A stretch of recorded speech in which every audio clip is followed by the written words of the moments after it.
સમાચારમાં વાત કરવી છે રાજ્યભરમાં સર્જાયેલા મેઘતાંડવની।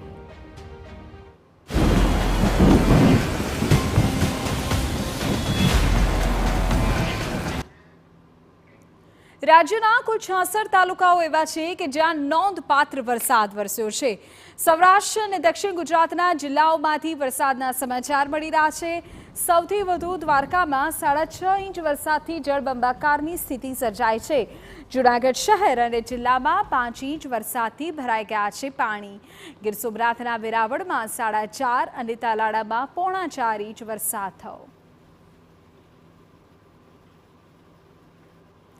ગુજરાતમાં અત્યાર સુધીમાં કુલ 37% વધુ થયો છે સરેરાશ વરસાદ। સૌરાષ્ટ્ર ઝોનમાં સૌથી વધુ 54% વરસાદ થયો છે। કચ્છમાં મોસમનો કુલ 50% વરસાદ થયો છે। દક્ષિણ ગુજરાતમાં 39% વરસાદ વરસ્યો। ઉત્તર અને મધ્ય ગુજરાતમાં 23% વરસાદ છે।